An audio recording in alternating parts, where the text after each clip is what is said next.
So this year marks the centenary of the First World War, and yet all of the commemorations that are being held have caused some controversy within certain historians arguing about whether the way we're commemorating is right or not.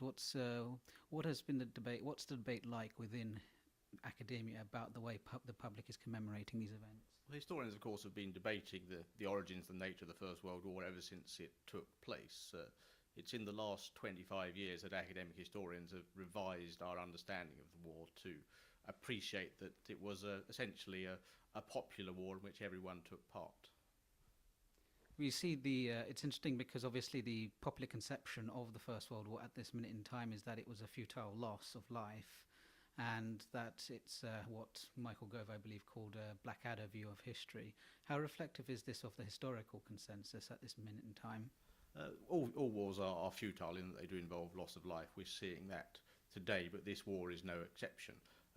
What we have in the Blackadder view of the First World War is a distillation in some ways of all the images that accumulated around the First World War in the last, in about 75 years. And in some ways that's inspired historians to go back and re-examine those myths, you might call it, of the war, the cultural memory and cultural history of the war, and see what actually was taking place at the time. I mean, I'm not sure if you're familiar with the findings of the British Council. They did a survey at the beginning of the year looking at public knowledge about the First World War, and they found that there was obviously very good knowledge of the Western Front, but about 34% of people didn't know that the Middle East was involved in the First World War. 21% didn't know Asia was involved. Does something like that, does a finding like that surprise you in any way? Doesn't surprise me. It doesn't surprise me at all. I think the focus of popular perception of the war has been on the fallen of the Western Front, and therefore we've lost sight of the fact this was a world war, a global war. It involved campaigns in the Mediterranean and the Middle East. It involved war at sea, equivalent to that in the Second World War. It involved the mobilization of home fronts and popular participation in the war. But what would you say the public's knowledge of the war actually is? I think that the public is aware that there was a First World War because they're very engaged with the Second World War. But understanding the nature of that conflict, why that conflict came about, the consequences it had, is very weak, and we should expect that 100 years later. This is 4, 5 generations in some cases detached from the First World War. Many people growing up now, of course, did not grow up with First World War veterans and did not have that personal contact, which does inform people about events in the past.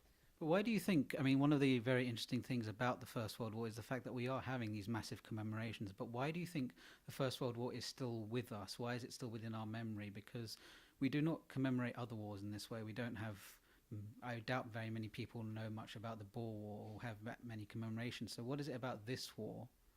World War I was a different sort of war. It was a mass war in which everyone played a role.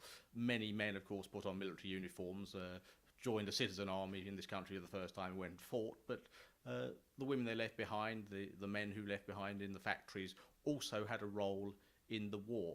And in that respect, it was a different phenomenon to the wars that Britain was fighting before, which are small colonial conflicts as they were. Wars in places like Afghanistan, Iraq, which we fight today, which don't really touch the fabric of society at home.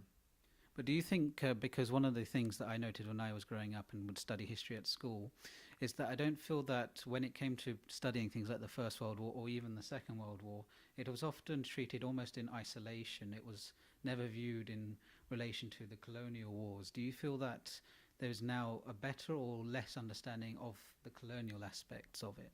I think we don't appreciate that this is a global imperial war. It's not just Britain that goes to war, it's the British Empire as it existed in 1914. In fact, the First World War allowed the British Empire to expand to its greatest extent. And in fact, the Middle Eastern British Empire is, as it were, the origins of the troubles we're seeing in the Middle East at the moment. So in that respect, the First World War and the outcome of the First World War is still determining geopolitics today. But do you think the war still matters to people today? Do you think it's relevant to today's world? I mean, you've just mentioned obviously there are wars in the Middle East, but how does that, I mean, that could be cited. There's a number of reasons for why those wars exist. Does the actual war itself still matter to modern people, and should it?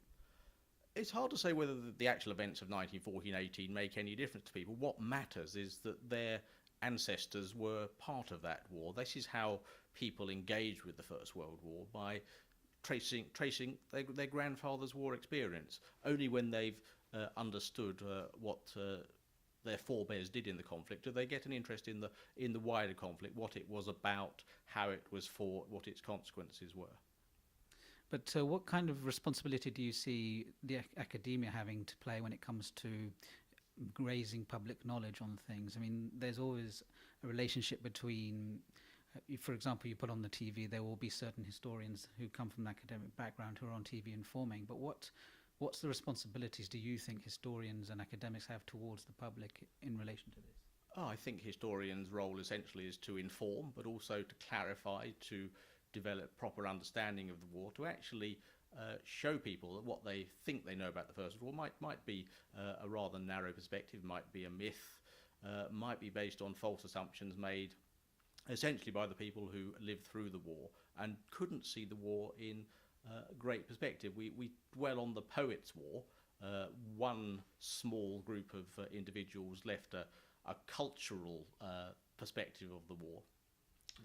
The historians' war essentially is based on the arguments that, not in fact the principles that the generals and the politicians had about the conduct of the war at the time and the memoirs they wrote afterwards, and that has informed, as it were, the arguments that historians have today. Sorry. But on the historical question, I mean, one of the things that seems to come up again and again, and has been coming up in the last few months, is, was this war avoidable?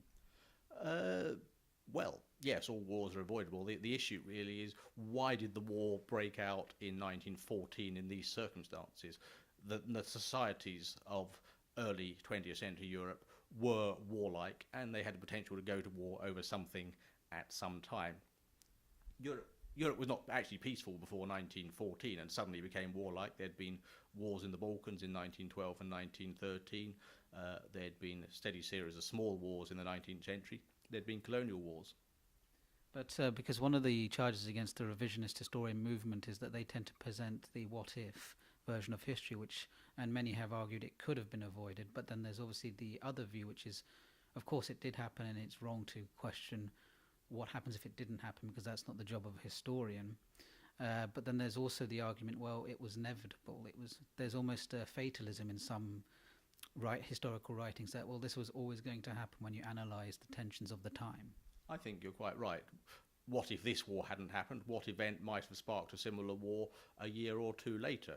Were European societies aware enough of the fact that they might plunge themselves into this sort of catastrophe to avoid it? I don't think they were. They tried between the wars to avoid a repeat, but they failed to do so. And even today, although we can avoid the global wars, we hope, but we don't avoid war or small localized wars. This is a part of human nature and international affairs.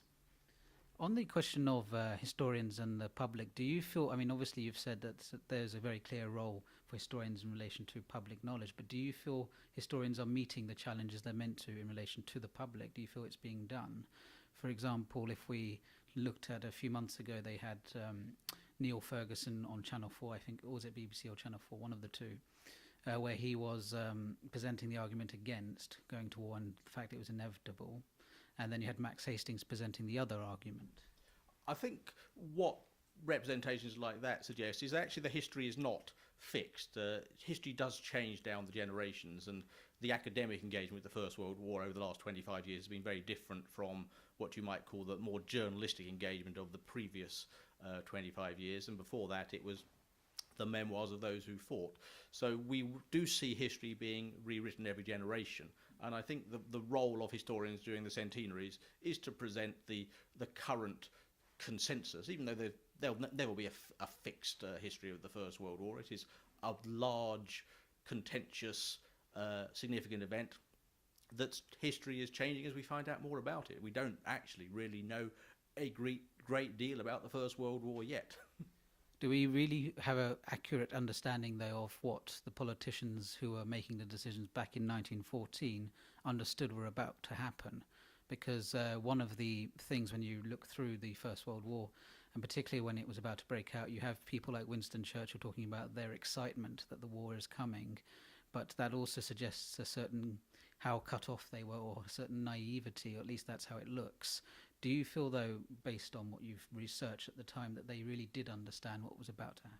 No, not really. Their images of war were 19th century or even 18th century in certain respects. Winston Churchill had been a soldier himself. He'd fought small-scale colonial wars. He'd been a war journalist. He had not, nor had European societies, engaged in this sort of mass attritional industrialized warfare, which essentially involved putting huge numbers of men in military uniforms and engaging them in huge, long, bloody battles in order to see essentially who emerged the last man standing. That's the strategy of the First World War.